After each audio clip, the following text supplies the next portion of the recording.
ओम अज्ञानतिमिरान्धस्य ज्ञानाञ्जनशलाकया चक्षुरुन्मिलितं येन तस्मै श्रीगुरुवे नमः।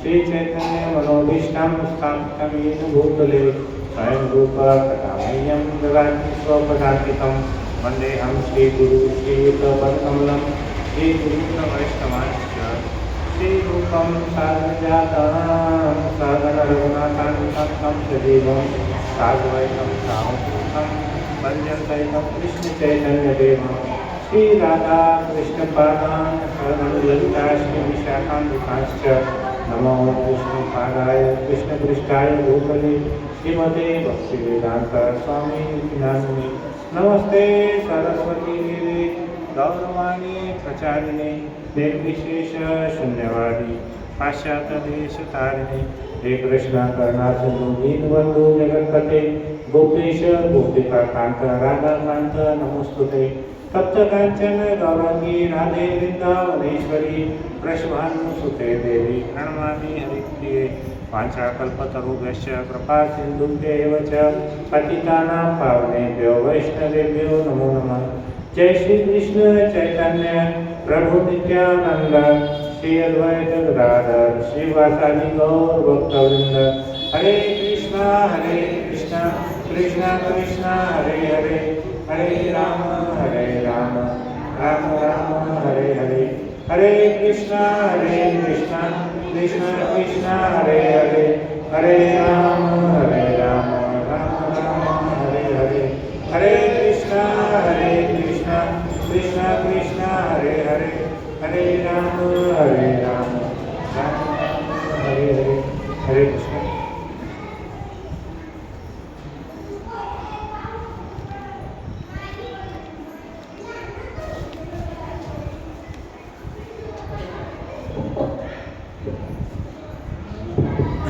तो आज हमारा जो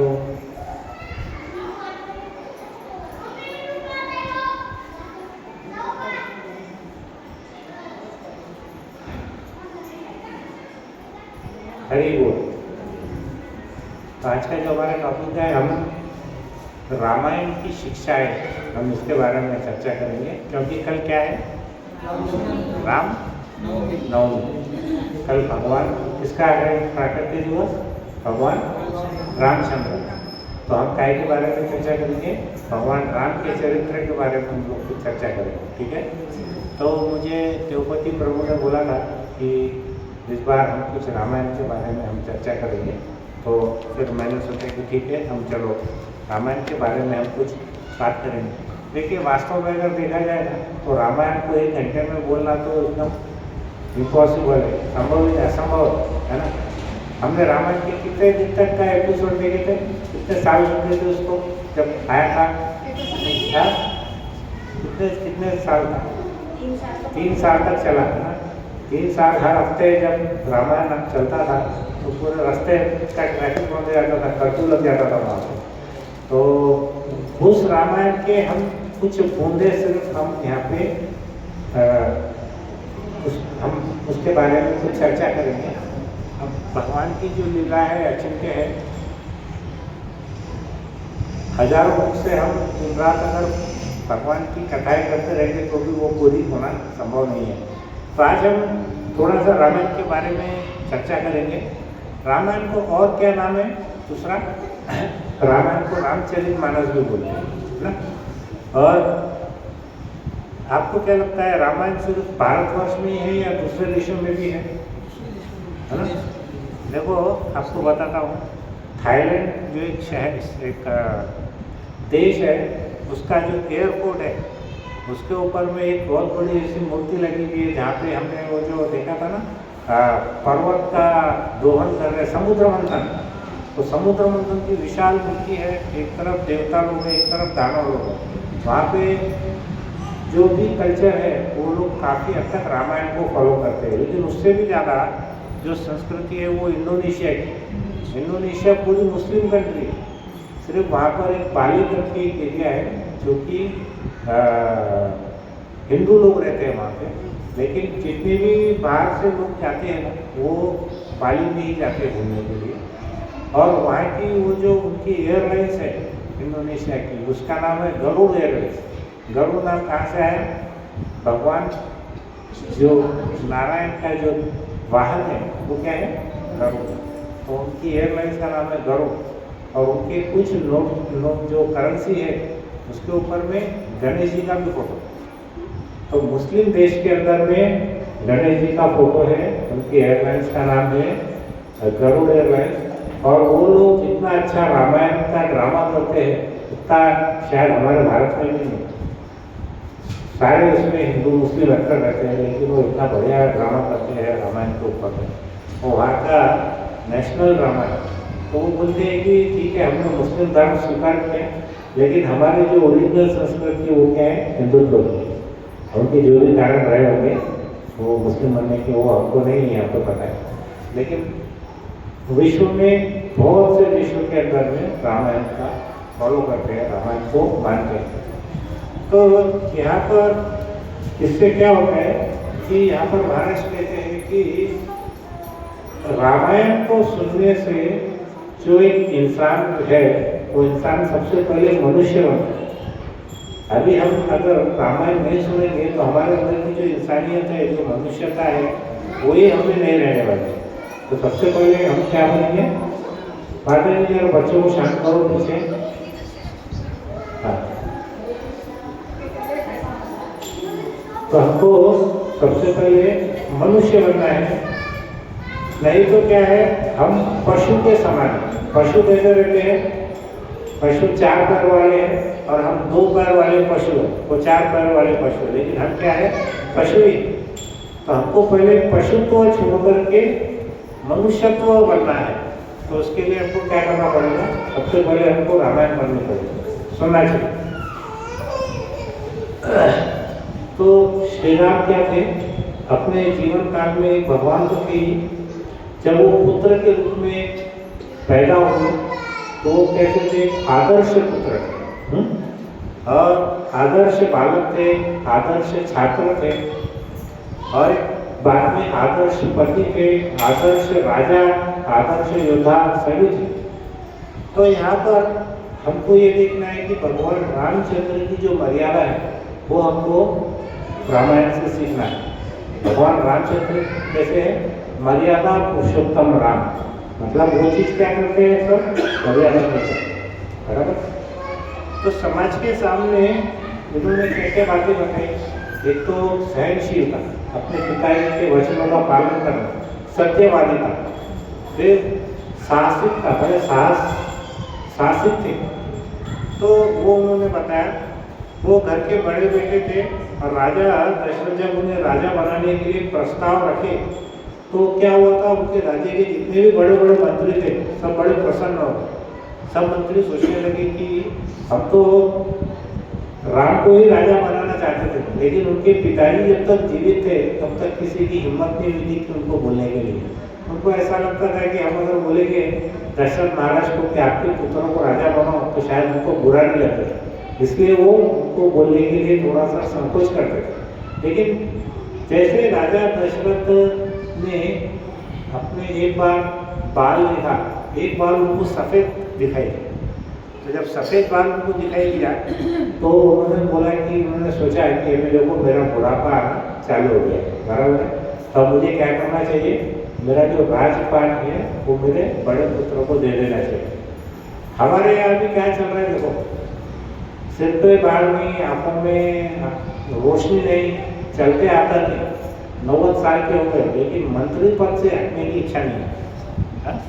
बाहर कब्र में लटके हुए, लेकिन फिर भी पार्टी चलाने की। मतलब ये लोग क्या करना चाह रहे हैं ये समझ में नहीं आता। 80 साल 90 साल तक के ये चिपके हुए है उसके।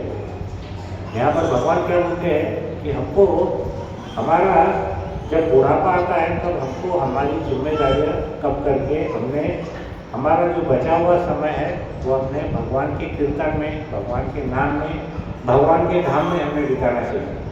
तो राजा दशरथ ने वैसे ही सोचा। उन्होंने क्या किया? एक सभा बुलाई, सब मंत्रियों का विचार पूछा। तो सभी मंत्री बोले कि राजा, हम तो पहले से ही चाहते थे कि भगवान राम, आपके पुत्र राम राजा बने। वो इतने मधुर भाषी थे, और इतने हंसमुख थे कि वो सभी का दिल जीत लेते। तो उन्होंने क्या किया कि उनका इतना आदर्श चरित्र था, और जब उन्हें पता चला कि उनके कुलगुरु ने ये निर्णय लिया है, उनके कुलगुरु थे वशिष्ठ जी। वशिष्ठ जी ने निर्णय लिया। पहले क्या होता था, गुरु को पूछ करके वो निर्णय कर लेते थे। तो उनके जो कुलगुरु थे वशिष्ठ जी, उन्होंने निर्णय लिया कि राम को हम राजा बना दीजिए। तो वो बोले कि इसके बारे में कोई तिथि फाइनल करो, कोई तिथि बताओ कि जिसमें ये राज्याभिषेक हमको करना है। तो एक्चुअल देखा जाए तो भगवान के लिए तो कोई शुभ दिन देखना नहीं है, बराबर है। भगवान के लिए हर दिन कैसा है, शुभ होता है। वास्तव में दिन जो है वो भगवान के काम करके शुभ होता है। भगवान को शुभ दिन ढूंढना नहीं पड़ता, बराबर है। जैसे बोलते हैं ना कि भगवान के ऊपर में वस्त्र बहुत सुंदर लग रहे हैं। एक्चुअली वस्त्र भगवान की शोभा नहीं बढ़ाता, भगवान वस्त्र की शोभा बढ़ाता, बराबर है। जितने भी भगवान के अलंकार है, अलंकार से भगवान की शोभा नहीं है, भगवान के कारण अलंकार की शोभा। तो वैसा ही भगवान जब भी कोई भी तिथि भगवान का राज्याभिषेक करने की हम डिसाइड करेंगे, तो उसके लिए कुछ शुभ, भगवान के लिए कुछ अशुभ है ही नहीं। जो भी दिन भगवान का रहेगा वो दिन ही शुभ हो जाता है भगवान के कार्य पर। तो वो बोलते हैं कि हम तो क्या करते हैं कि कुछ शुभ तिथि देखते हैं, लग्न देखते हैं, सब टाइम देखते हैं, लेकिन भगवान के लिए सारे तिथि वार अपने आप शुभ हो जाते हैं, क्योंकि भगवान के लिए सर्व मंगलमय है। इसलिए भगवान राम को कहते हैं मंगल भवन अमंगल हारी।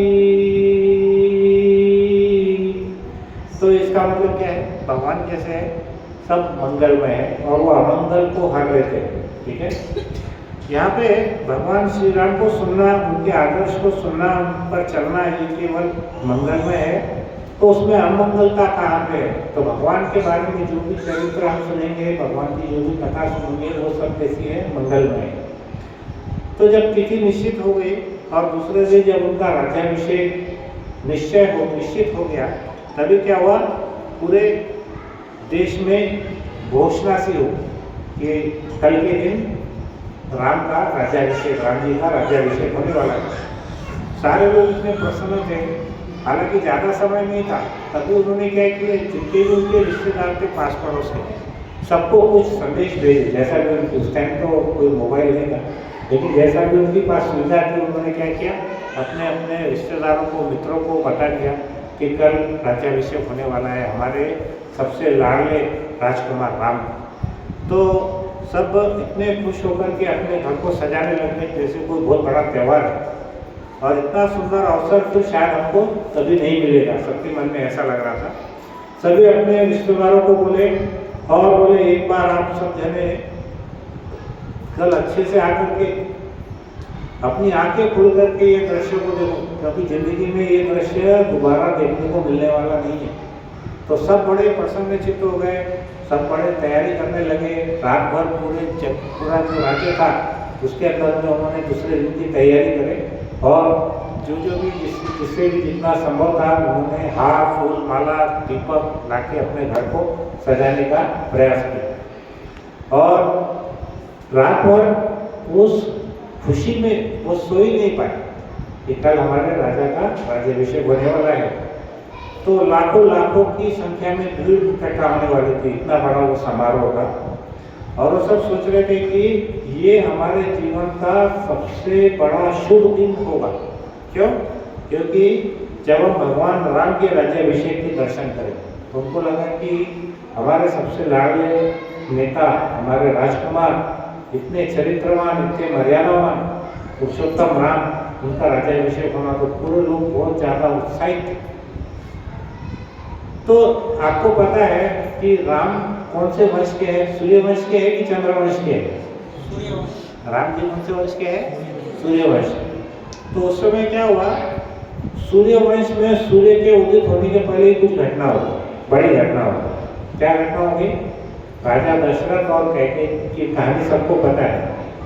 कैकेयी राजा दशरथ से बोली कि मुझको वर चाहिए, और राजा दशरथ ने उनको हाँ किया और उसने उनकी जो सौतेली माँ की कह गई, उसने क्या मांगा?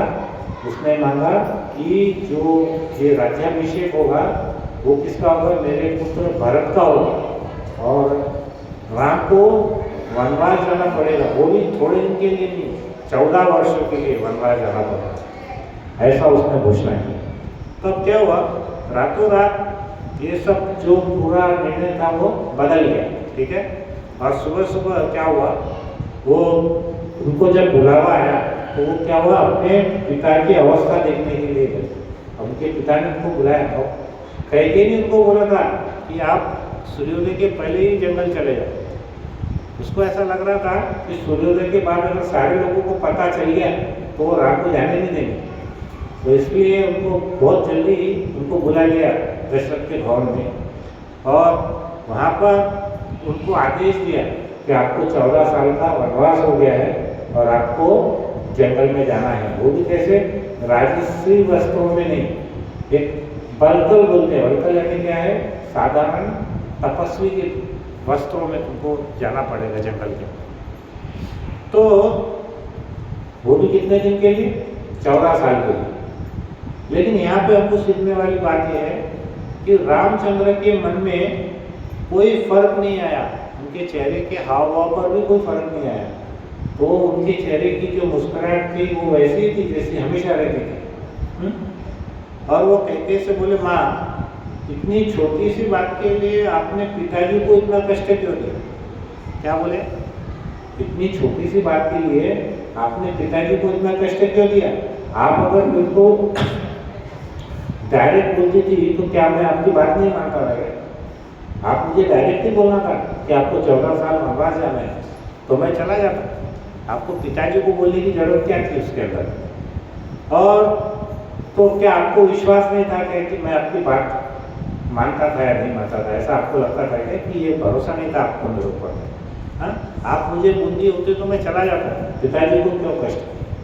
अब आप देखो, इसीलिए हम बोलते हैं कि राम राज्य कैसा था और अभी हमारी मनोवृत्ति कैसी हो रही है?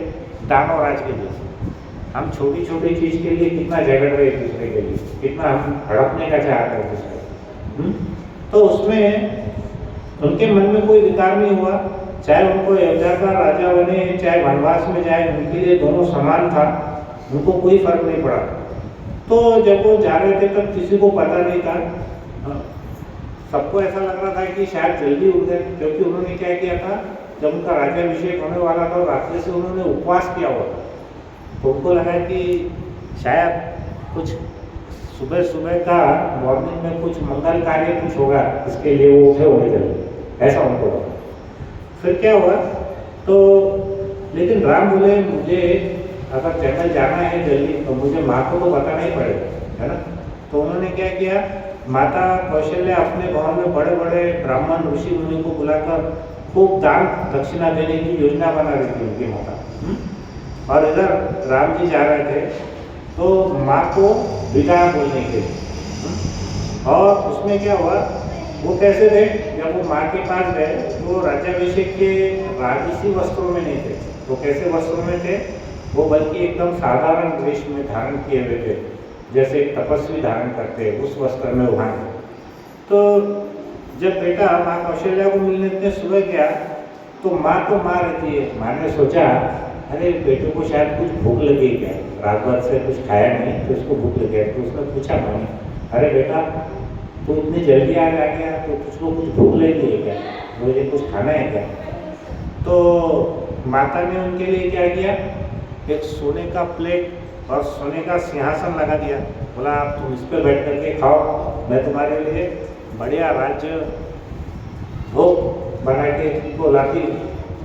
जो रामचंद्र जी बोले कि देखो माँ, अब मैं न तो राजसी भोजन खा सकता हूँ और न मैं सोने के प्लेट के अंदर में कुछ खा सकता हूँ, मुझे ये सब वर्जित है।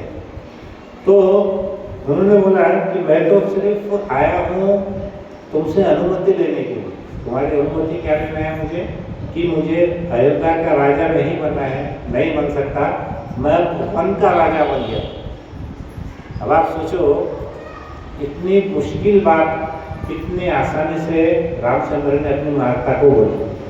और पिताजी ने प्लान बदल दिए, हमारा जो क्षेत्र है वो बदल गया। मैं राजा अयोध्या का नहीं हूँ, अब मैं जंगल में राज करूँगा, जो भी मेरे को करना है।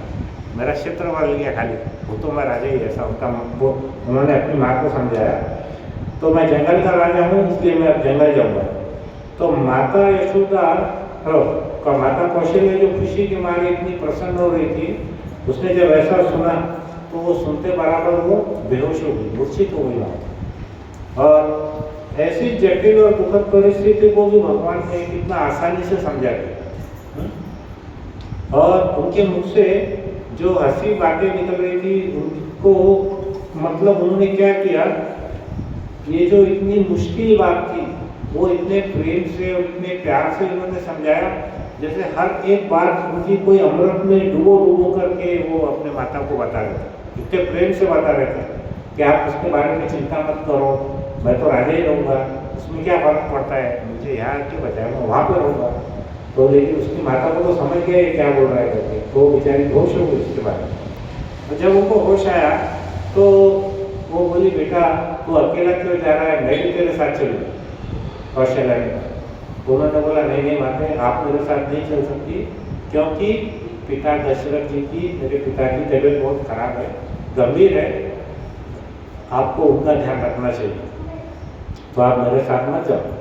फिर उसके बाद क्या हुआ, वो भगवान के बारे में ऐसा बोलते हैं, रामचंद्र के बारे में, वो इतने मधुर भाषी थे, इतना मीठा बोलते थे कि अगर किसी की छाती भी फट जाए तो भी वो समझा करके बोलते थे, ठीक है कुछ नहीं, कोई बात नहीं, कोई बात नहीं, ऐसा उनका भाव था। अब लोग हम देखो थोड़ा सा हमारे को टेंशन आ गया तो हम कैसा उसके बारे में प्रतिक्रिया करते हैं।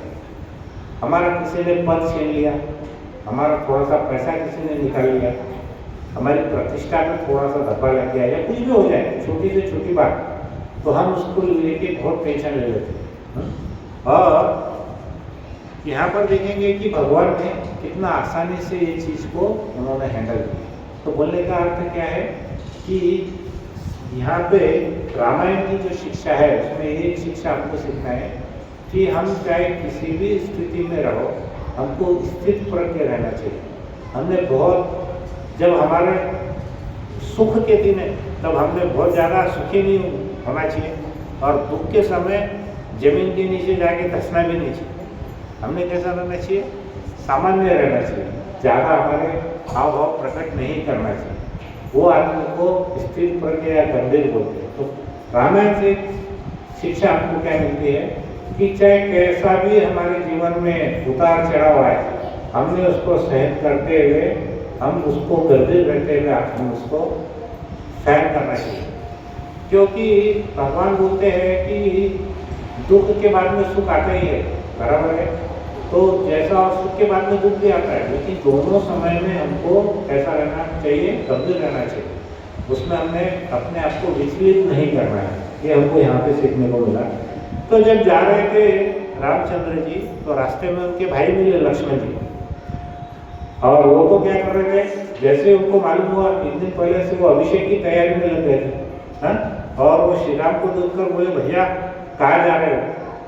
अब हमारे रामचंद्र जी तो सत्यवादी थे, उन्होंने कोई घुमा फिरा के बोला नहीं, और उनका जाने का समय भी हो रहा था। तो उन्होंने क्या बोला, उन्होंने सारी बातें लक्ष्मण को सच सच बता दी कि देखो ऐसा ऐसा हुआ, पिताजी और माता जी ने मुझे आज्ञा दी कि जंगल में जाना है, 14 साल का वनवास है। तो ये लक्ष्मण जी इतने ज़्यादा क्रोधित हो गए। लक्ष्मण जी वास्तव में कौन है, अनंत शेष है ना, अनंत शेष भगवान के ऊपर, वो नारायण के ऊपर क्या करते हैं, वो उनकी रक्षा करते हैं। तो इतने आग बबूला हो गए वो कि उन्होंने अपने तलवार निकाली वहाँ पे, और उनको तो रामचंद्र के सिवाय उनकी दुनिया में कुछ नहीं है। तो वो बोलने लगे कि मैं पिताजी को मार डालूंगा, मैं वो कहते माता को मार डालूंगा, मैं सबको मार डालूंगा, मेरा कोई नहीं है दुनिया में, मैं, मेरी माँ नहीं, मेरे पिता नहीं, मेरी पत्नी नहीं, मेरा सिर्फ कौन है, मेरे स्वामी सिर्फ रामचंद्र है। तो मैं उनके लिए कुछ भी करने को तैयार हूँ।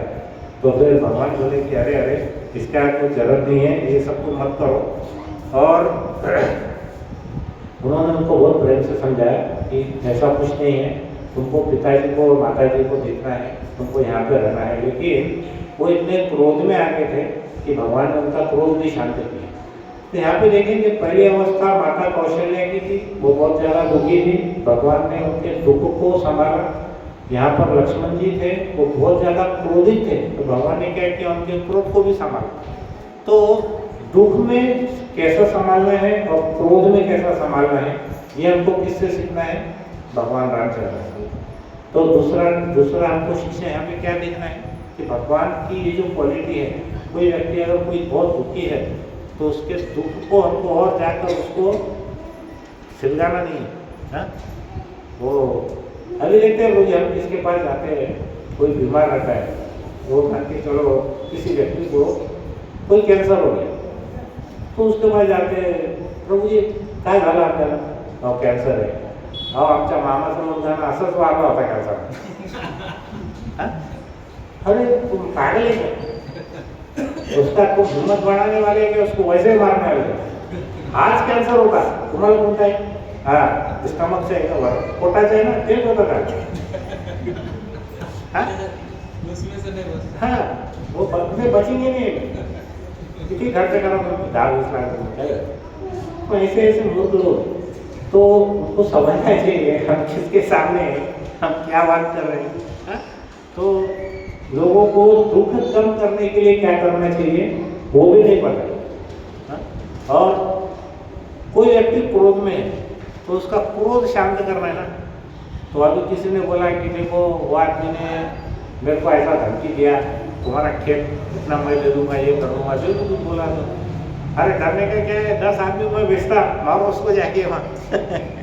तो दुख को और क्रोध को शांत कैसा करना है वो आपको किससे सीखना है, भगवान रामचंद्र से सीखना है।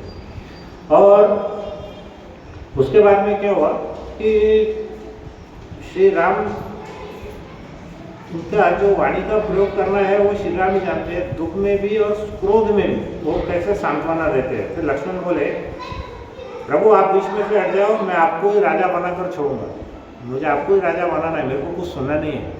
जैसे हमारा जो ब्लाइंड अंधा प्रेम रहता है किसी के लिए, तो हम उसके विरुद्ध तो कुछ सुनना नहीं चाहते, है ना। बोले कि बस मुझे आपको बनाना है और आपके लिए ही जीना है और आपके लिए ही मरना है, एक निष्ठा में वो बोले कि मैं आपके साथ जाऊंगा, अगर आप ये नहीं मानते, मुझे नहीं करने देते, तो अब उसमें कुछ नहीं, मैं आपके साथ जाने वाला हूँ, मुझे आपके साथ ही जाना है। तो 14 साल तक लक्ष्मण जी न तो कुछ खाए और न रात में सोए, ऐसा भगवान के प्रति उनका सेवा भाव था। तो जब सीता आप यहाँ पे देखिए, कैकेयी का शुरू में सीता और राम के प्रति कैसा लगाव था। तो जब जिनकी शादी हुई सीता और राम की, तब जब वो विवाह करके आए तो वो मुंह दिखाई होती है ना, मुंह देखते हैं पहली बार, तो मुंह दिखाई में क्या हुआ था, माता कैकेयी ने उनको एक स्वर्ण भवन दिया था, सोने का महल दिया था उनको गिफ्ट में। हम लोग 1000, 5000, 5000 कुछ देते होंगे, लेकिन वो लोग कैसा किए, पूरा एक सोने का भवन दिए उसको दोनों। और वो भवन का नाम था कनक भवन। क्या नाम था? कनक यानी क्या? सोना। उस भवन का नाम था कनक भवन। तो सीता और राम दोनों उसी भवन में रहते थे। और जब क्या हुआ,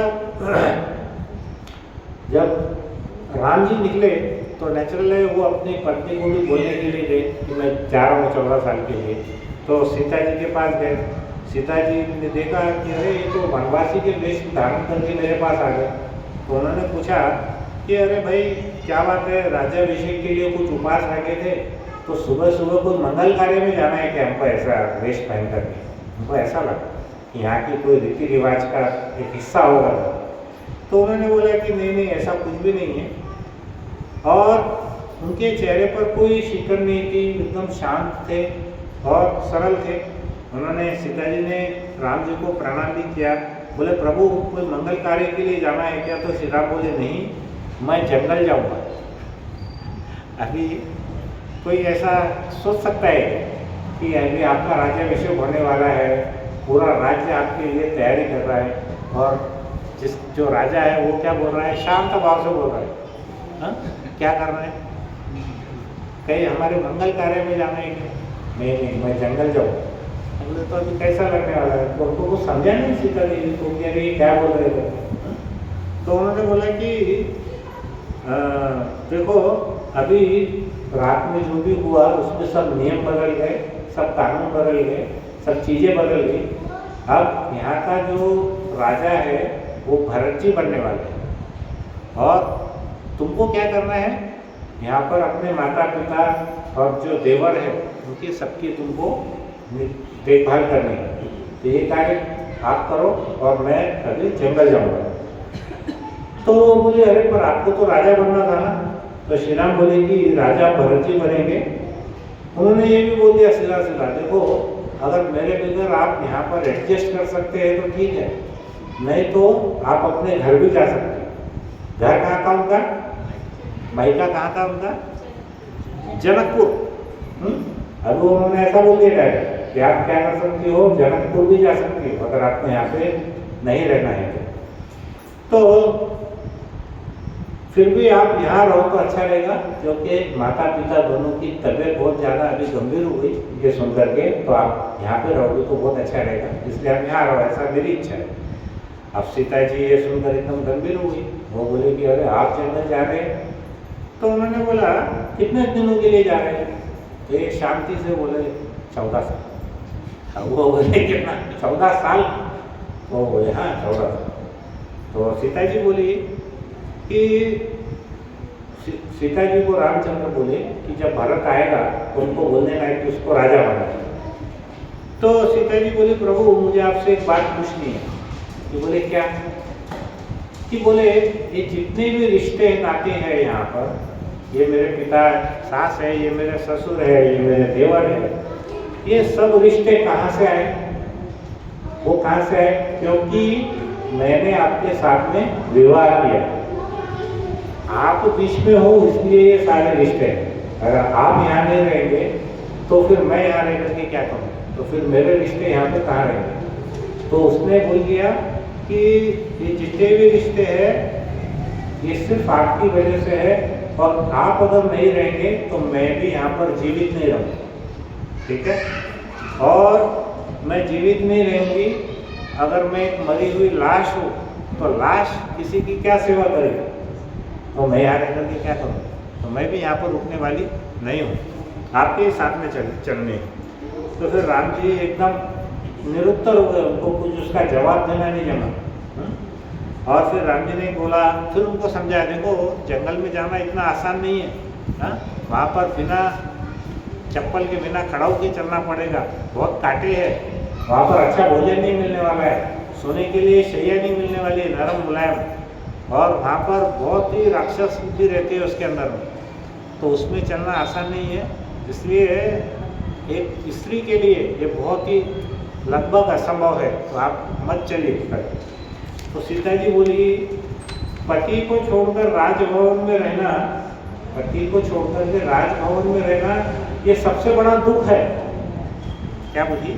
पति के बगैर राजभवन में भी रहना सबसे बड़ा दुख है, और पति के साथ अगर सुख को छोड़ करके मैं जंगल में भी रहूँ आपके चरणों में, तो वो भी सबसे बड़ा सुख है।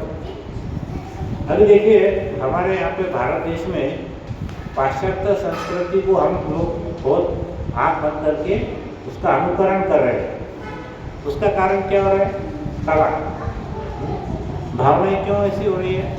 क्योंकि हम राजा रामचंद्र की कहानियाँ नहीं सुनते, सीता माता का जो पति के प्रति अपना त्याग है वो नहीं सुनते। हमारे इसमें समाज में क्या हो गया, थोड़ा सा भी अगर कम होता है तो वो लोग तलाक देने के लिए बैठे। लेकिन मैंने एक अभी लेक्चर सुना था कि तलाक में सबसे ज़्यादा नुकसान किसका होता है? लड़के का होता है कि लड़की का होता है? लड़की का होता है। उसमें क्या होता है माता जी, आप लोग छोटे शहर में, अभी आप जब बड़े शहर में जाओगे, वो लड़की कहीं पे नौकरी कर रही है तो उसके ऊपर में नज़र रखने वाले वहाँ हजारों लोग, और वो लड़की खराब होती है, उसका इतना बुरा हाल होता है बाद में कि वो मतलब न जी सकती न मर सकती, इतना बुरा हाल। लेकिन कोई भी ये नहीं देखता कि हम अपने पति के साथ में कैसे रहना चाहिए। वो आदर्श हमको किससे सीखना है? सीता माता से। सीता माता ने बोली कि अगर मुझे ब्रह्मांड का सारा भी ऐश्वर्य मिल गया, लेकिन अगर पति मेरे साथ में नहीं है तो वो मेरे लिए दुख है, भयंकर दुख के समान, नरक के समान। लेकिन अगर पति मेरे साथ में है तो कितना भी दुख का भी जीवन है तब भी वो मेरे लिए स्वर्ग के समान। तो ये हमको शिक्षा मिलती है सीता मैया के चरित्र से कि स्त्री का चरित्र कैसे होना चाहिए, वो हमको यहाँ पे सीखना है। इसलिए देखते होंगे हम पुराने ज़माने में जब ये तलाक डिवोर्स नहीं होते थे तब घर की फैमिली बहुत लंबे लंबे तक का अच्छे से रहते थे। देखो मैं ऐसा नहीं बोलता कि उनके उस समय में स्त्रियों पे अत्याचार नहीं होते भी होते, लेकिन फिर भी कोशिश ये रहती थी कि वो परिवार साथ में रहे। ठीक है, तो उसके बाद क्या हुआ, सीता माता ने बोला कि देखो प्रभु, अभी आप तो मुझे ऐसा समझा रहे, लेकिन मैं है ना सबसे आगे आगे चलूंगी और आपके लिए रास्ते में जितने भी कंकड़ पत्थर आएंगे ना उसको मैं साफ करते जाऊँ, आपके लिए एकदम अच्छा रास्ता बनाऊँ, इसलिए आप मुझे साथ में लेके चलो। ऐसा सीता माता हुआ। और उन्होंने बोला कि वास्तव में हम देखेंगे तो रामायण में कहीं ऐसा नहीं है कि सीता जी उनके आगे आगे चली, ऐसा नहीं था क्या कि सीता के आगे राम के आगे सीता जा रही झाड़ू निकाल के, जैसे शबरी भगवान के लिए रोज झाड़ू मारती थी, ऐसा तो कभी उन्होंने किया नहीं। लेकिन उनकी भावना ऐसी थी कि मैं मेरे पति के आगे आगे चल के उनके लिए रास्ता साफ करूंगी, उनके पैर में कंकड़ पत्थर नहीं छूना चाहिए। वास्तव में नाजुक कौन होती है, स्त्री नाजुक होती है पुरुष के कंपेरिजन में। तो ये कार्य वास्तव में पुरुष ने करना चाहिए अपनी पत्नी के लिए, लेकिन उनकी भावना इतनी उत्कंठ थी कि वो बोली कि मैं आपके लिए रास्ता साफ करूँ। तो यहाँ पर क्या हुआ कि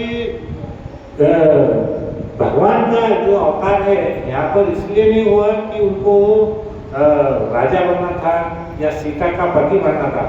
भगवान का मुख्य उद्देश्य क्या था राम के अवतार में? क्या उद्देश्य था? भगवान क्यों है राम के अवतार में? काय के लिए है? नहीं, वो आदर्श को के कैरेक्टर में था, पर प्रमुख उद्देश्य क्या था उनका? राक्षस का, रावण का वध करना। प्रमुख उद्देश्य क्या था? हाँ, रावण का वध करना। इसके लिए उन्होंने राम का अवतार लिया, बराबर है। अब सवाल ये है कि जो भगवान हम इतने बड़े मंगलकारी है तो वो अमंगलकारी कैसे हुए? बराबर है। हम अभी क्या सुने भगवान के बारे में कि भगवान तो बहुत ही मंगलमय है, लेकिन यहाँ हमको ऐसा लग रहा है कि भगवान का तो अमंगल हो गया। वो तो राजा बनते बनते वो तो वहाँ पर जंगल में चले गए, हाँ, वेशभूषा बदल करके, और उनको तो कोई खाने का ठिकाना नहीं, वस्त्र का ठिकाना नहीं, कुछ भी नहीं उनके पास में। तो फिर भगवान का मंगल हुआ कि अमंगल हुआ? हमको तो ऐसा लगता था कि हाँ,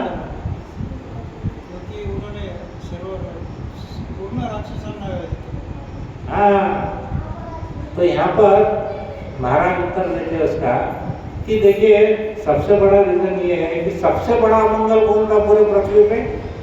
रावण, बराबर है। सबसे बड़ा अमंगल कौन था? रावण। तो भगवान रामचंद्र रावण के साथ साथ उसके जितने भी दुष्ट राक्षस थे सभी का वध करे। तो भगवान क्या हुआ? मंगलकारी हुए कि अमंगलकारी? है ना, भगवान क्या है? मंगलकारी। तो भगवान ने ये लीला रचे कि ताकि वो जंगल में जा कर के और वहाँ रह कर के वो जितने भी जंगल में जितने ऋषि मुनि को तकलीफ देने वाले जितने भी ब्राह्मण वो राक्षस थे उनका उन्होंने नाश किए, और बाद में अंत में क्या किया? उन्होंने रावण का वध किया। तो भगवान कैसे है? मंगलकारी। तो सीता देवी भी कौन है? वो भगवान की काया की छाया है, उनके शरीर की छाया है ना। और वो कोई माया रूपी हिरण की छाया के रूप में वो कभी भी फंस नहीं सकते, बराबर है। किसकी छाया? वो भगवान की छाया। तो जैसे एक हिरण के को देख करके हमको कहानी में ऐसा लगता है कि सीता माता वो हिरण को बोली कि ये सोने का हिरण मुझे बहुत पसंद है, मेरे को वो चाहिए। और वो जो था वो पूरी कहानी हमको मालूम है। फिर वो नकली हिरण था, बाद में उसने भेष बदला, फिर बाद में रावण आया, भिक्षा मांगा और सीता को हरण कर लिया। लेकिन ये तो भगवान की पहले से योजना थी रावण क्या सोचता था कि मैं सीता को पकड़ कर लाया हूँ। रावण का विचार था कि मैंने सीता को और लिया, लेकिन वास्तव में सीता रावण को पकड़ करके लेके गई। कैसे? देखो, सीता कौन है? वो महामाया है। रावण माया है तो सीता कौन है? महामाया है। तो क्या हुआ? महामाया ने माया को पकड़ कर ले गई। रावण सीता जी के सौंदर्य को देख करके बहुत ही उद्विग्न हो गया था। उसने सीता जी को लेकर के गया वहाँ पर पे। तो उसके बाद में क्या हुआ कि वो जब तक वहाँ रही तब तक क्या की, पूरे सोने की लंका का विनाश ही हुआ। पूरी सोने की लंका जल करके खाक हो गई, बराबर है। और बाद में क्या हुआ, वहाँ पर उस रावण का भी नाश हो गया। उसकी पूरी लंका और जितने भी रहवासी थे, वहाँ के नागरिक थे, सबका नाश हो गया। यहाँ पर भगवान क्या कर रहे हैं? सीता के लिए वियोग से बहुत ही व्याकुल होकर के रो रहे हैं। भगवान अपनी माया में क्या बता रहे हैं? वो रो रहे हैं। हाँ, वो कभी झाड़ को पूछ रहे हैं कि तुमने मेरी सीता को देखा क्या? कभी कोई पशु को पूछ रहे हैं तुमने मेरी सीता को देखा क्या? तो अरण्य कांड में क्या हुआ, जब ये भगवान ऐसा कर रहे थे तो उस समय क्या हुआ कि माता पार्वती जो कि अपने पति शिव जी के साथ आई थी, लेकिन उस समय पार्वती सती के रूप में थी। उनका जो पहला जन्म था सती का था, बाद का जन्म क्या हुआ? पार्वती का हुआ। तो माता सीता अपने माता सती अपने पति शिव जी के साथ में अरण्य कांड में जा रही थी। और वहाँ पर रामचंद्र जी क्या कर रहे थे? ऐसे ढल आंसू बहा रहे थे। अरे तुमने मेरे सीते को देखा है क्या? सीता को देखा है क्या? तो कभी वो झाड़ को पूछ रहे हैं, कभी वो वृक्षों को पूछ रहे हैं, पौधों को पूछ रहे हैं। तो शिव जी ने क्या किया, जब रामचंद्र को देखा तो उन्होंने ऐसा झुककर उनको प्रणाम किया। तो इनको सती देवी जो कि पार्वती थी बाद में, उनको बड़ा शंका हुई, उनको डाउट आया। और बोले प्रभु जी आप किसको ऐसा प्रणाम कर रहे हैं? ये तो कोई साधारण मनुष्य दिख रहा है, थोड़ा पागल हो गया। बोले क्यों देवी, क्या हुआ? अरे बोले ये अपने पति के लिए देखो, बोले झाड़ों को पूछ रहा है, वृक्षों को पूछ रहा है, कोई साधारण मनुष्य भी ऐसा नहीं करता, तो ये ऐसा कैसा कर रहे हैं? तो शिव जी बोले अरे तुमको कुछ डाउट है तो एक काम करो, तुम ही जाके अपना शंका दूर करो जाकर। तो उस समय क्या हुआ, माता सती ने जो कि पार्वती थी, सती ने क्या की, एक जगह पे जाकर के अपना पूरा रूप उसने बदल लिया। और वो कैसे दिखने लगी? एकदम हूबहू सीता मैया के। उसने अपना पूरा मेकअप चेंज कर लिया और कैसे दिखने लगी? सीता के जैसे दिखने लगी।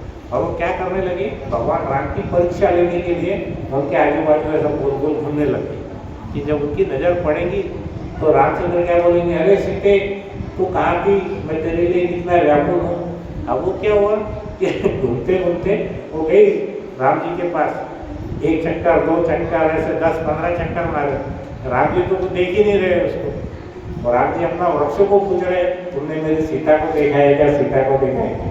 अब उनको ऐसा लगा था सती माता को कि रामचंद्र मुझको पूछेंगे, अरे सीते मैं तुझको ही ढूंढ रहा था, तू तो यहीं थी, तो मुझे दिखी नहीं, और बड़े प्रसन्न होंगे, गले लगाएंगे, ऐसा सोच रही थी। तो रामचंद्र की जब नजर उन पर पड़ी, उन्होंने उनको पूछा, माता आप उधर अकेली कहाँ घूम रही है, प्रभु जी कहाँ है आपके? तो उनको ऐसा जैसा वो 440 वाट का एकदम झटका लगा उनको एकदम से, सीता माता को, सती माता। वो बोली कि अरे मैं तो इतना वो सीता के जैसा श्रृंगार करके आई, मुझे तो लगा था कि ये अभी व्याकुल है, इनको कुछ समझने वाला भी नहीं है। तो शिव जी को बोली कि प्रभु ये तो मुझे माता कह के मुझे बोले कि देवी आप कहाँ पे घूम रही है, प्रभु जी कहाँ पे है? तो शिव जी उनको बोलते हैं कि देखो भगवान अपनी लीला में बाहर से कुछ भी नाटक करे, अंदर से तो कौन है? रामचंद्र भगवान ही है। तो तुम्हारा जो डाउट था कि भगवान को कुछ समझता नहीं है ऐसे नशे में, तो वैसा कुछ नहीं है। उनको सर्वज्ञ है, सर्व ज्ञान है उनको कि क्या चल रहा है करके। तो उसके बाद तो वो उनको समझाते हैं कि बाहर से भले ये कितना भी रोना धोना कर रहे हैं, लेकिन अंदर से वो भगवान है, पूर्ण ज्ञान में है। भगवान कुछ भी ड्रामा कर सकते हैं, अतः हमें मन में यह नहीं पूछना चाहिए कि भगवान ऐसा क्यों किए। देखो हम बहुत बार पूछते ना, अभी क्या हुआ, एक व्यक्ति ने पूछा महाराज को कि महाराज जो रामचंद्र थे ना, रावण को तो मारे, बहुत अच्छा किए, हाँ, लेकिन उन्होंने मारने के बाद में उसको अपने धाम में कैसे लेके गए? अरे रावण उसमें सब चरित्रहीन व्यक्ति, इतनी सारी औरतें थी उसके पास, हाँ, इतना कामुक था, तो उसको तो भगवान ने यही दंड देना चाहिए था। तो भगवान उसको अपने धाम में क्यों ले गए? महाराज बोले इसलिए लेके गए क्योंकि उस समय तुम वहाँ पे मौजूद नहीं थे, तुम्हारे को कंसल्ट करने के लिए तुम वहाँ नहीं थे ना, इसलिए उन्होंने ऐसा किया। तो बोलने का तात्पर्य ऐसा है कि भगवान की लीला हम समझ नहीं सकते, हमने हमारा दिमाग ज़्यादा उसमें घुसाने की जरूरत नहीं है, हा? जैसे अभी यहाँ पे सती देवी ने क्या की, उनको शंका आई, लेकिन उसका उसको बदले में उनको समझ में आया कि देखो भगवान की लीला को उसको बोलते हैं अचिंत्य है, इनकंसीवेबल, जो हमारी चिंता के, हमारे दिमाग के परे है, बराबर है। तो यहाँ पे हम करोड़ों साल पहले क्या थे, आज क्या है, और करोड़ों जन्म की बात क्या है, ये भगवान सब जानते हैं। लेकिन क्या चीज़ नहीं जानते, सबसे बड़ी दुख की बात क्या है कि कोई भी भगवान को नहीं जानता, बराबर है। हम कितनी भी कथा कहानी पढ़ते, लेकिन हम भगवान को पूरी तरह से समझ नहीं पाते। तो यहाँ पे हम क्यों उसमें फंसे हुए हैं, द्वंद्व में, द्वेष में और हमारी इच्छाओं में हम फंसे हुए हैं। तो इस दलदल से निकलने का एकमात्र क्या है कार्य, आशा क्या है, भगवान का भजन करना, भगवान का कीर्तन करना, उनके शरणागत होना। इसीलिए भगवान पृथ्वी पर आते हैं। क्यों आते हैं? हमें दलदल से निकालने के लिए। प्रभु जी आज थोड़ा मेरे को आने में भी लेट हो गया था, तो हम क्या करेंगे, अभी 8:45 बज गए, ठीक है, तो हम यहीं पे अभी रुकते हैं, या कंटिन्यू कर सकते हैं थोड़ा? 10 मिनट कर सकते हैं, हाँ 10 मिनट का। तो फिर उसके बाद क्या हुआ, एक हमारा बहुत अच्छा एक सुंदर रेफरेंस आता है, वो आता है किष्किंधा में। किष्किंधा में भगवान किसको मिले थे? किष्किंधा में सुग्रीव को। हरि बोल। वो कौन थे? वानरराज सुग्रीव, है ना, उनको भगवान किष्किंधा में मिलते हैं। और उन्होंने क्या किए, सुग्रीव के साथ में मित्रता की। क्यों किए? क्योंकि उनके पास में लाखों करोड़ों की सेना में वानर थे, और वो चाह रहे थे कि ये सब सेना जो है सीता को ढूंढ के निकालेंगे। उनसे उन्होंने दोस्ती की, और चतुर्मास में वो वहाँ पर रुके, और चतुर्मास में ही सारे वानर अलग अलग दिशा में गए। लेकिन सबसे महत्वपूर्ण कार्य हनुमान जी ने किए। हनुमान जी ने पता लगाया कि सीता माता कहाँ है, तो उन्होंने बताया कि दक्षिण दिशा में वो सीता माता है।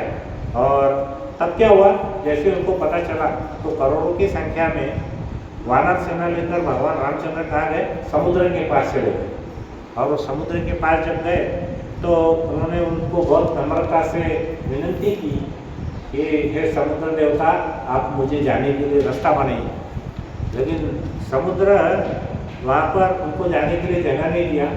तो उन्होंने ऐसा नहीं था कि शुरू में उसके ऊपर क्रोध किए। 3 दिनों तक उन्होंने वहाँ पर उपवास किए। भगवान ने क्या किए? 3 दिनों तक वहाँ पर उपवास किए, और वहाँ पर घास बिछा करके उनकी उपासना की। और समुद्र जी से बोले कि कृपया मेरी मदद करो, मुझे उस पार जाना है। लेकिन समुद्र अपने अहंकार में था। तब भगवान ने क्या किया? अपना ID कार्ड बताया, दोनों अपना पोजीशन बताए, और जैसे उन्होंने उनका धनुष से तीर निकाले तो समुद्र को समझ में आ गया कि ये कोई साधारण व्यक्ति नहीं है, तो स्वयं भगवान। तब उसने क्या किया? भगवान से माफ़ी मांगी और बोला कि मैं आपके लिए रास्ता भी बना दूंगा, लेकिन आप कोई ऐसा कार्य करिए कि जो बहुत ही अद्भुत हो, ऐसा आप कार्य करना। ऐसा समुद्र देवता ने राम जी से कहा। तो राम जी बोले कि देखो, मैं तो जो कार्य करूँगा वो बहुत ही अद्भुत रहने वाला है। तो हमने अभी कलकत्ता में हावड़ा ब्रिज देखा, बराबर है। उसमें नीचे कॉलम लगे हुए नहीं है, बराबर है, साइड से खाली उसको सपोर्ट है। फिर एक हमने हैंगिंग ब्रिज भी देखा, हवा में झूलता रहता है वो, है ना। तो भगवान ने क्या किए, वहाँ पर एक ऐसा तैरता हुआ एक ब्रिज बनाया। क्या ब्रिज को क्या बोलते, पुल, सेतु, ऐसा तैरता हुआ उन्होंने सेतु बनाए कि जिसको कहीं भी सपोर्ट नहीं था, नीचे से भी नहीं था और साइड से भी नहीं था। और वो भी कैसा बनाए, 50-50 टन के पत्थर उठा कर इन मानवों ने वहाँ पर डाले, है ना। और वो जो पत्थर थे वो कैसे हो गए, तैरने लगे। क्यों तैरने लगे, क्योंकि उसके ऊपर में किसका नाम लिखा था, राम का नाम लिखा था, बराबर है। तो वहाँ पर भगवान ने क्या किया, वो पूरा जो सेतु है करीब 30 मील का, करीब 48 किलोमीटर का उन्होंने सेतु बनाया। अभी हमारे पास में देखेंगे एक आधा ब्रिज गिरता है 200 मीटर का, हाँ, उसको जेसीबी, बुलडोजर, आर्किटेक्ट, हमके 100-50 लोग ये काम करने वाले दुनिया भर के लोग 200 मीटर के ब्रिज को बनाने के लिए 4 साल, बराबर है। उसके बाद में भी वो ऑफिस 1-2 साल में टूट जाता है। ऐसे बहुत सारी घटनाएँ खास करके बिहार में तो होते रहती है। बिहार में मैंने देखा कि जब मंत्री महोदय आते हैं उसका उद्घाटन करने, तभी ब्रिज टूट जाता है। तो हमारे देश में ऐसा कार्यक्रम है, और भगवान कैसा करे, 30 मील यानी 48 किलोमीटर का ब्रिज बना दिया, इतना बड़ा सेतु बिना किसी नीचे सपोर्ट के। और वहाँ पर उन्होंने क्या किया, सबसे अद्भुत कार्य ये किया कि इतने करोड़ों वानर जो उनके साथ में थे वो उस सेतु के ऊपर से चले गए, कहाँ पे, युद्ध लड़ने। तो ये भी जो युद्ध था, रामायण का युद्ध कैसा था, महायुद्ध था। महाभारत का युद्ध सिर्फ 18 दिन चला, लेकिन रामायण का जो युद्ध है वो महायुद्ध है, वो 2 महीने तक चला। तो महाभारत से भी ज़्यादा दिनों तक, 2 महीने यानी 60 दिन। तो ये 18 दिन चला और ये 60 दिन चला। अभी तो देखो सबसे बड़ी बात कि अभी हमारे यहाँ कोई युद्ध हो रहा है, हम रोज सुन रहे हैं युद्ध इजराइल का, ईरान और अमेरिका तीनों लड़ाई है, रास्ते में डीजल नहीं है, इधर गैस नहीं है। हमारे स्टील वाली बहुत सारी फैक्ट्रियाँ, वो जिंदल की स्टील फैक्ट्री बंद हो गई, उसको नेचुरल गैस ही नहीं मिल रहा करने के लिए। बहुत सारे फैक्ट्रियाँ जो सिरेमिक बनाती है, ईटा, वो हर्षी सिरेमिक की जो ईटें बनाती है, वो उधर आपका अहमदाबाद के पास है। तो वहाँ पे सारी फैक्ट्रियाँ बंद हो गई थी। अभी 4 दिन पहले की न्यूज़ थी कि 2 लाख लोग को काम बंद हो गया। अब ये सोचो कि वो जो सामान जिस फैक्ट्री को लगता होगा आगे आगे वो फैक्ट्रियाँ बंद हो गई, बराबर है। तो यहाँ पे क्या हुआ कि जब भी हम देखते हैं कोई युद्ध होता है तो हमारे पास क्या रहता है, जल सेना, थल सेना और वायु सेना, बराबर है, तीनों प्रकार की सेना रहती है। उसके बाद क्या होता है, उनको ट्रेनिंग दी जाती है सबको, है ना, कि हवाई जहाज कैसे उड़ाना है और नाव, बड़े बड़े जहाज कैसे चलाने हैं। थल सेना को जमीनी प्रैक्टिस करते हैं, उनका खाने का मेस रहता है अलग से, कैप्टन, अलग अलग डिग्री पोस्ट रहता है सब उनके पास में, डिसिप्लिन रहता है। अब यहाँ के यहाँ वानर सेना, अभी उनके पास में कौन सी पोस्ट है? सभी थल सेना वाले हनुमान जी को छोड़ दिए जो वायु मार्ग से गए, बाकी सब थल सेना वाले ही थे, बराबर है। अब उनके पास में कौन सा यूनिफॉर्म था, सब रंग धर्म थे, कुछ था नहीं उनके पास में, है नहीं। उनको जब भी भूख लगती थी उनको उधर जाओ जंगल में खा के आ जाओ, तो खाने का कोई चक्कर नहीं, मेस का कोई चक्कर नहीं, कुकिंग का, प्रसाद का कोई टेंशन नहीं। भगवान ने लिए भी किसको, वानरों को सेना इसीलिए ली। अगर मान के चलो 10-20 करोड़ लोगों को लेके जाते, उनके खाने पीने का कितना बड़ा टेंशन रहता था। मेरे को तो ये लेक्चर में समझ में आया, मैं बोला अरे वानर सेना बचपन से हम सुन रहे, भगवान वानर सेना क्यों लेके गए? इसलिए लेके गए कि उनको कपड़े का टेंशन नहीं, बराबर। ऐसे ही घूमो किधर भी, 2 डुबकी मारे पानी में स्नान हो गया उनका, बराबर है। उसके बाद सबसे बड़ी बात, खाने पीने का टेंशन। वो गए अपना जंगल में, फल फूल जो भी मिला वो खा ली। तो कुकिंग के लिए ऐसा हजारों टन सामान ले जाने की जरूरत नहीं, क्या मुझे बराबर है। अच्छा, फिर उनको कोई ट्रेनिंग की जरूरत नहीं। और मार में उठा के किसी को पत्थर फेंक देते 30-40 टन का, किसी को झाड़ उखाड़ के मार देते, तो उनको अस्त्र शस्त्र की भी जरूरत नहीं। सोचेगा प्रभु जी ये बात है, तो उनको कोई चीज़ की जरूरत नहीं, परफेक्ट योद्धा थे जितने वानर थे। तो भगवान ऐसा सबको लेकर के वहाँ गए, और वो बिना तालीम के सैनिक, उनको कोई खर्चा भी नहीं हुआ। हमारी भारत की सेना में अरबों खरबों रुपए खर्चा कर रहे हैं सैनिकों पे, ये बिना खर्चे के वो सैनिक बन गए पूरे के पूरे।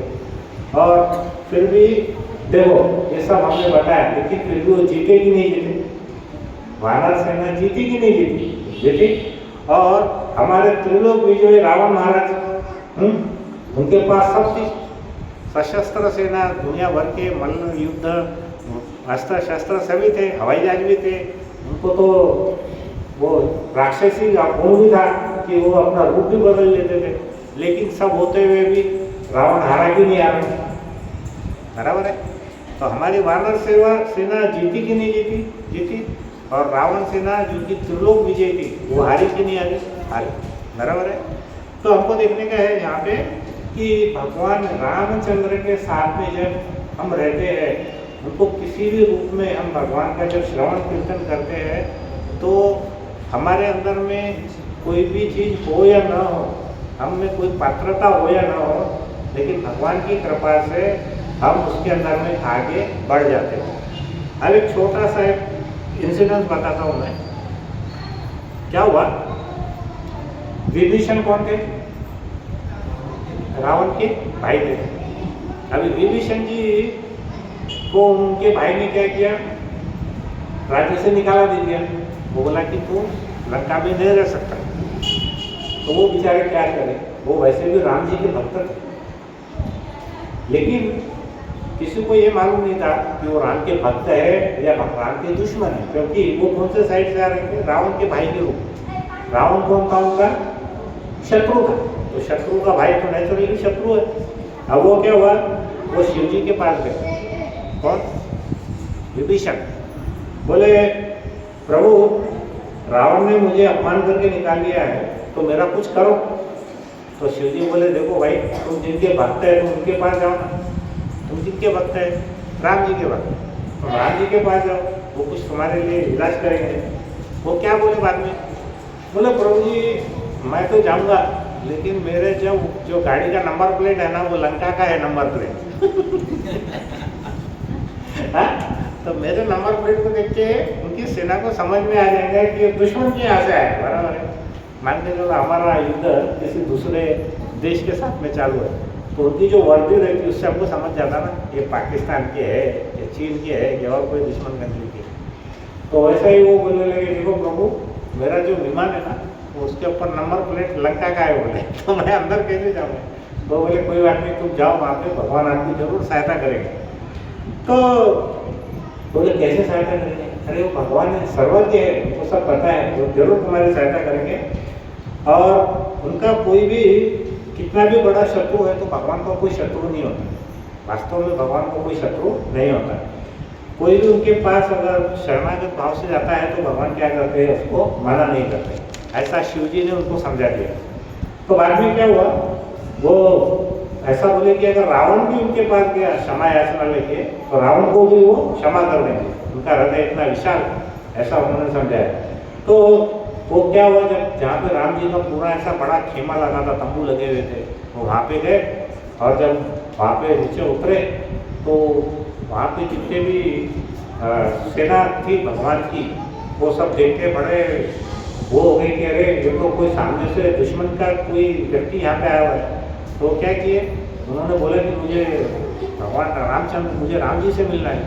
तो पहले तो सुग्रीव जी थे वहाँ पे। सुग्रीव जी ने क्या किया, 3-4 बॉडीगार्ड दिए, तो उनको बोले कि ठीक है, पहले तो मना की, लेकिन उन्होंने बहुत जब याचना की, तो उनको बोले कि तुम जा करके रामचंद्र को मिल सकते हैं। तो वहाँ गए उन्होंने, तो और उन्होंने क्या किया, भगवान को बोला कि मुझे आपकी शरण चाहिए। तो भगवान ने क्या किया, तुरंत एक मीटिंग बुलाई रामचंद्र जी ने, क्योंकि जितने कैबिनेट मिनिस्टर थे, वरिष्ठ मंत्री, उनको सबको बुला करके उनके साथ वार्तालाप किया कि क्या करना चाहिए।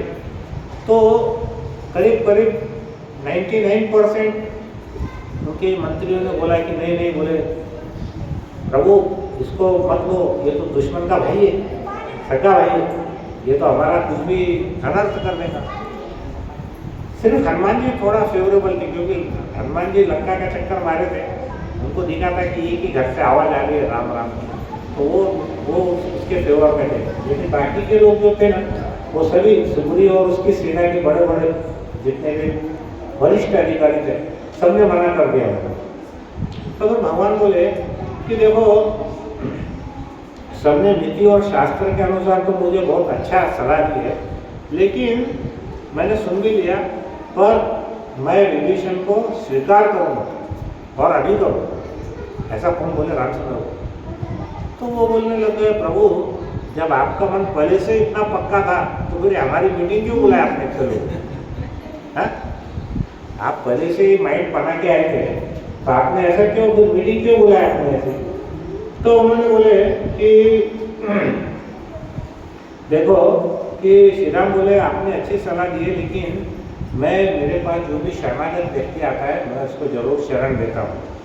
और इधर सुग्रीव जी सोचने लग गए, बोले देखो अभी ये करोड़ों की संख्या में मैं वानर लेके आया हूँ यहाँ पे, ये तो सब मारे जाएंगे। उन्होंने तो दुश्मन को बुला लिया अपने घर में, अब वो सब बातें वहाँ पे अनर्थ करेगा। हमारी जो बातें हैं वो उसके भाई को बता देगा तो क्या होने वाला है, युद्ध में मेरे जितने भी वानर हैं वो तो बेचारे मुझ पर भरोसा करके आए ना, वो सब मारे जाएंगे। तो फिर उनकी पत्नी, उनके बच्चे, उनका घर बार, उनका क्या होने वाला है? बहुत दुखी हो गए वो। पहली बार उन्होंने भगवान को विनती किया, प्रभु आप ऐसा मत करो, ये सुग्रीव पे विभीषण को आप स्वीकार मत करो। तो प्रभु नहीं माने। दूसरी बार हाथ जोड़ के बोला, प्रभु आप उसको स्वीकार मत करो, फिर भी प्रभु नहीं माने। तीसरी बार फिर क्या किए, दंडवत लेट गए उनके पर, बोले प्रभु आप कुछ भी करो, लेकिन आप इस विभीषण को स्वीकार मत करो। तो बोले कि आप एक काम करो, इसको नज़रबंद कर दो, इसकी कुछ परीक्षा लो, टेस्ट तो लो पहले कि ये है कि नहीं अपने फेवर में। लेकिन प्रभु उनकी बात नहीं माने। तो भगवान को सर्वज्ञ है, उन्होंने सुग्रीव को क्या बोला, उनके मन में क्या चल रहा है भगवान को पता चल गया सुग्रीव के। तो सुग्रीव को उन्होंने बोला कि अरे तुम मन में शंका कर रहे हो क्या कुछ सुग्रीव? बोले अगर आप जाना चाहते हैं तो जाओ, मैं तो आप सभी के साथ रावण से युद्ध करके सीता को छुड़ा कर लाना चाहता था, किंतु यदि मैं चाहूँ तो बिना शस्त्र के केवल उंगली के अग्रभाग पे ऐसा एक बटन प्रेस करूँगा, तो उससे क्या होगा, जितने भी वानर है, जितने भी राक्षस है, सिर्फ लंका के नहीं पूरे विश्व के राक्षसों को मैं खत्म कर सकता हूँ। मुझे किसी की भी जरूरत नहीं है, आपको जाना है तो आप जाओ, ऐसा बोलने लगे। और यदि ना मालूम हो सकता है रावण अगर माफ़ी भी मांग ले मुझसे तो सीता जी को छोड़कर भी जा सकता है, तो ऐसा उन्होंने उसको बोला। तो वानर बोले प्रभु फिर इतना रोना धोना क्यों करे, इतने बड़ा ब्रिज बनाए, सबको पत्थर उठाने का बोले 50 टन के 60 टन के ऊपर उठा के। फिर बोले कि प्रभु बोले कि देखो आप ये कभी मत सोचना कि आप मेरी मदद करने के लिए आए। प्रभु क्या बोलते हैं, आप ये मत सोचना कि आप सब मेरी मदद कर रहे हैं, ये जो आप कर रहे हैं ना इससे आपका कल्याण होगा, मेरा कुछ भी नहीं होगा, क्योंकि आप मेरी सेवा कर रहे हैं तो कल्याण किसका होगा, आपका ही होगा। आप लोग जिन जिन प्राणियों ने, जीवात्माओं ने राम के लिए कुछ किया है उसका कल्याण होगा। राम का कल्याण, राम का खुद का कल्याण नहीं होना है, कल्याण किसका होना है, आपका होना है। हम कथा सुन रहे हैं, भगवान का कल्याण नहीं होने वाला है, कथा किसका होने वाला है, हम लोगों का होने वाला है। यह तो आप लोगों को सेवा में संलग्न करके आपका उद्धार करने के लिए मैंने किया। भगवान क्या चाह रहे थे कि वो इस सेवा में संलग्न हो। ना राम का कुछ होने वाला है, ना सीता का कुछ होने वाला है। सीता जी को रावण लेकर गया, रावण का उद्धार हुआ, बराबर है। उद्धार किसका हुआ, रावण का हुआ। उनकी लंका का भी उद्धार हुआ भगवान के हाथ से। जितने भी शिशुपाल वगैरह, जितने भी उनके कंस शिशुपाल जो भी मारे, उनका सबका उद्धार हुआ कि नहीं हुआ ना।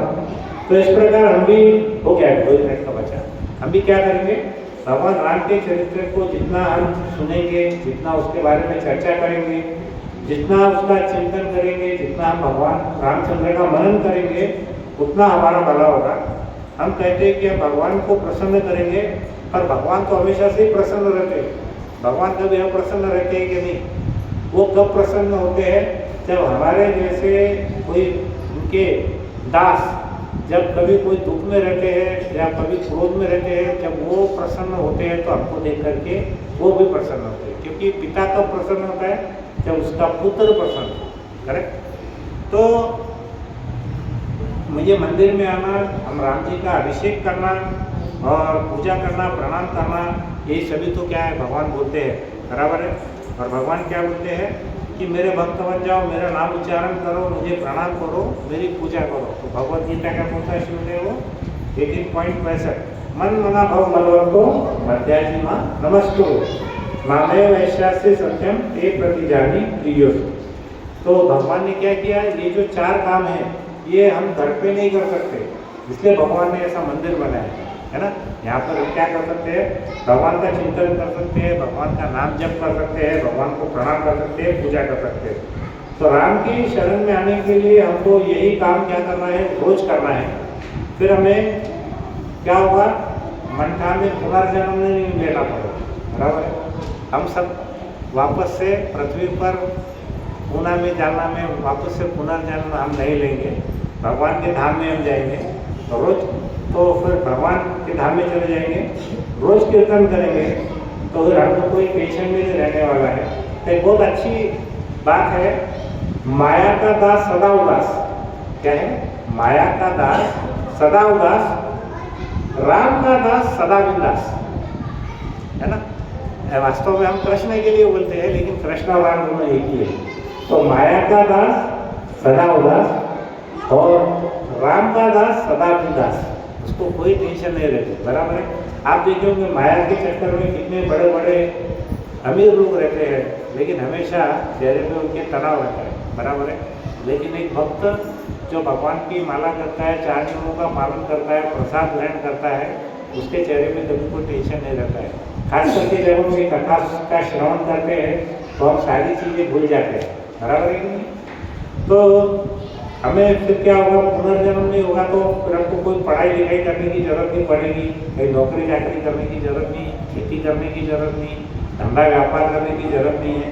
तो इसलिए कल जब भगवान राम जी का जो उत्सव होने वाला है, वो उत्सव अगर जहाँ पर भी अगर आपके मंठा में होता है तो उसमें ज़्यादा से ज़्यादा लोग भाग लेना है।